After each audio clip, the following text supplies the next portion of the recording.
Hello everyone, welcome to Gagan the डिजॉबिंग India. दोस्तों, आज के इस लेक्चर में हम पढ़ने जा रहे हैं जीआई टैग्स के बारे में। जी हाँ, ज्योग्राफिकल इंडिकेशंस। तो जीआई टैग्स काफ़ी ज़्यादा इंपॉर्टेंट हो जाता है हमारे सिलेबस के पॉइंट ऑफ व्यू से।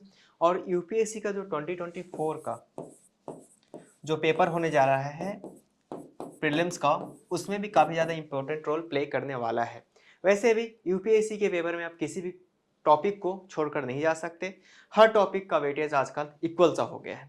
तो चलिए स्टार्ट करते हैं आज के इस लेक्चर को। तो सबसे पहले चलेंगे पहले स्लाइड के ऊपर और एक ज्योग्राफिकल इंडिकेशंस जीआई टैग को थोड़ा कॉम्प्रिहेंसिव वे में पढ़ेंगे। तो एक ब्रॉडर ओवरव्यू है जीआई टैग का। तो सबसे पहले हम जीआई टैग के बारे में जानेंगे कि आखिर जीआई टैग है क्या बेसिकली। तो आपको देखने को मिलेगा कि जीआई टैग, सबसे पहले जीआई जानते हैं, ज्योग्राफिकल इंडिकेशंस। उसके बाद हम समझेंगे जीआई टैग के बारे में, किसको किसको टैग किया जाता है। तो इसको डिफाइन किया गया था ट्रिप्स एग्रीमेंट के अंदर में। WTO का ट्रिप्स एग्रीमेंट था, उसके अंदर में इसको डिफाइन किया गया था।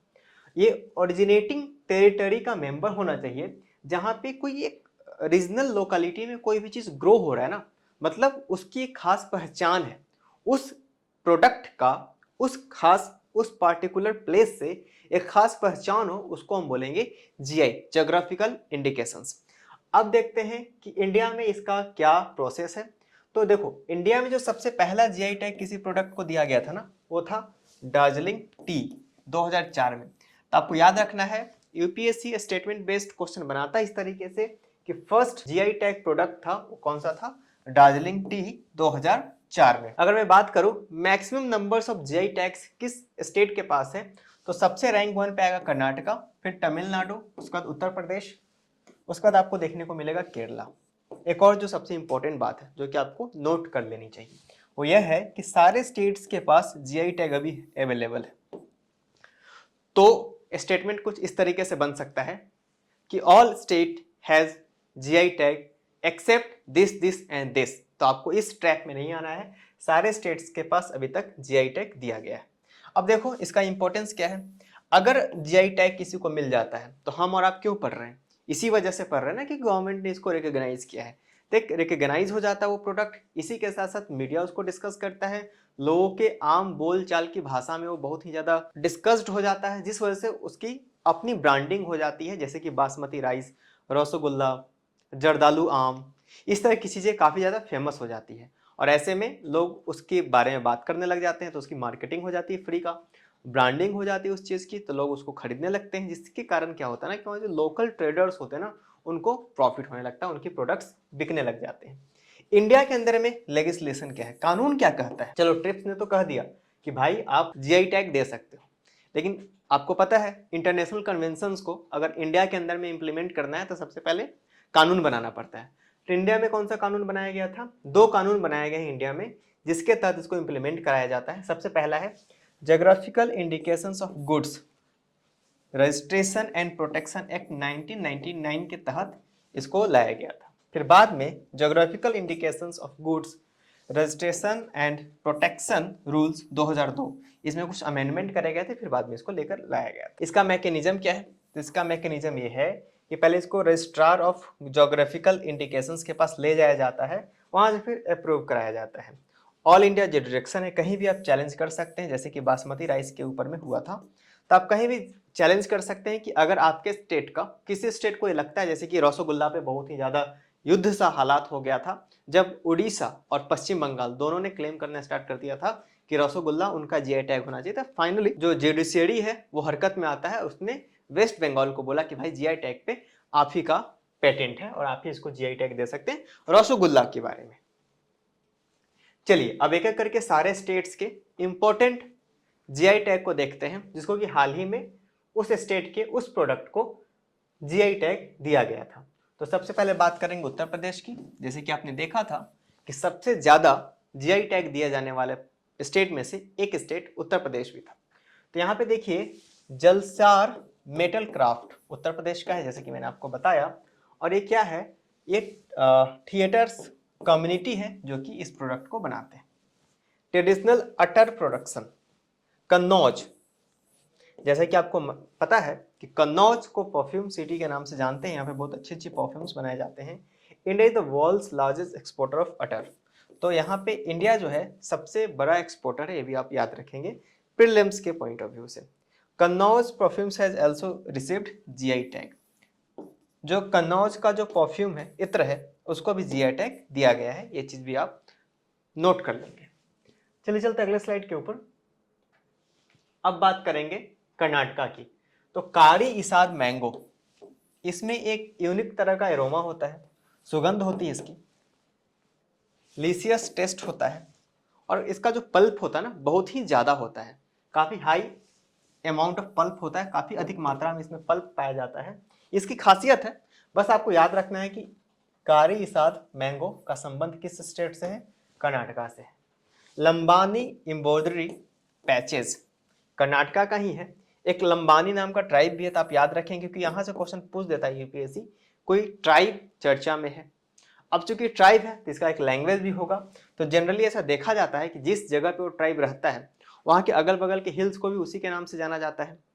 जिस तरह की भाषा का इस्तेमाल करते हैं उस भाषा को भी उन्हीं ट्राइब के नाम से ले लिया जाता है। तो आप याद रखेंगे लंबानी एक लैंग्वेज भी है, ट्राइब भी है, और एक पैचेज भी है जिसको कि जीआई टैग दिया गया है। और आपसे पूछ दिया जाए कि लंबानी ट्राइब जो है इसका संबंध किस स्टेट से है, तो आप बताएंगे कर्नाटका से।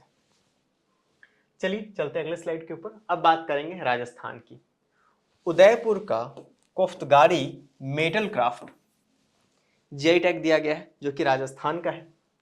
ये आर्ट ऑफ डेकोरेटिंग आर्म्स, मतलब कि हथियारों को डेकोरेट करने का एक तरीका है, जिसके ऊपर जिस तरीके से हम मिठाई पे, स्वीट्स पे, डेजर्ट पे सिल्वर का वर्क करते हैं, उसी तरीके से लोग वेपन्स पे गोल्ड और सिल्वर वायर से उस पे रैप करते हैं, उसको अच्छे से सजाते हैं।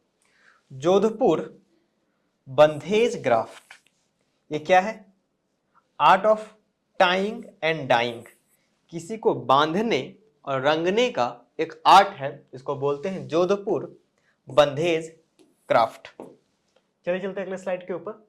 यहाँ पे देखेंगे तमिलनाडु माटी बनाना, मतलब इसको दूसरे शब्दों में बेबी बनाना के नाम से भी जाना जाता है। इसका संबंध किससे है, माटी बनाना का, तमिलनाडु से। ये जाना जाता है अपने बहुत ही अच्छे खुशबू के लिए, फ्रेग्रेंस के लिए, और इसका जो टेस्ट होता है ना बनाना का, बिल्कुल हनी जैसा होता है। तो दो तीन चीजें याद रखनी आपको इसके लिए। सबसे पहले माटी बनाना का संबंध तमिलनाडु से।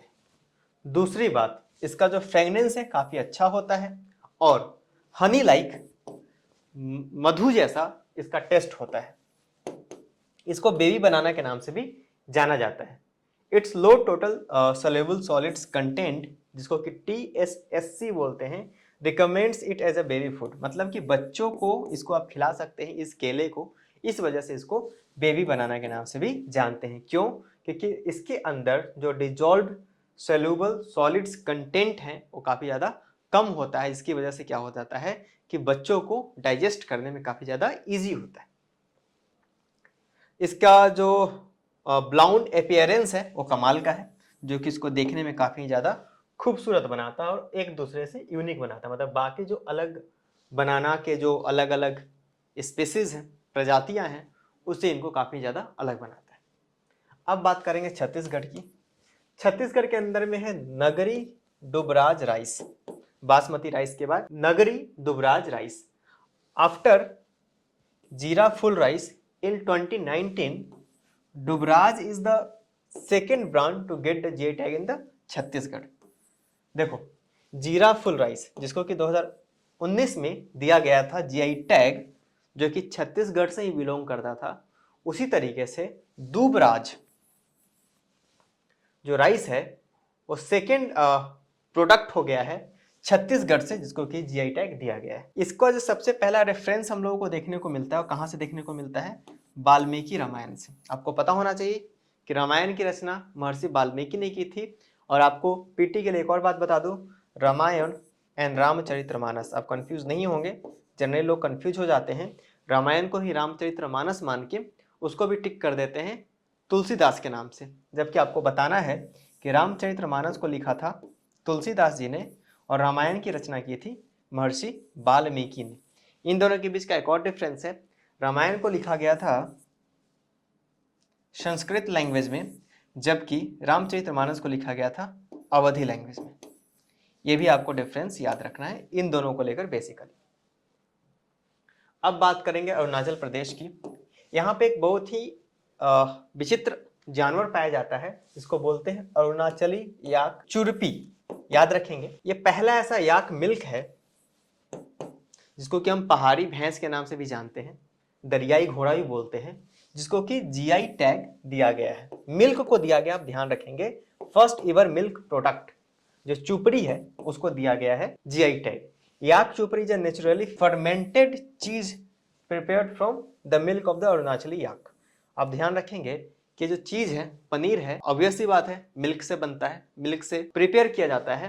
तो ये जो याक है, इस याक से, अरुणाचली याक से प्रिपेयर किया जाता है चीज को, जिसको बोलेंगे याक चुरपी। इसमें प्रोटीन बहुत ज़्यादा होता है, ऑब्वियस सी बात है, और ये काफ़ी ज़्यादा हाई एल्टीट्यूड, अरुणाचल प्रदेश के हाई एल्टीट्यूड पे इसको ये लोग निवास करते हैं। अरुणाचली याक्स is reared bye tribal yak.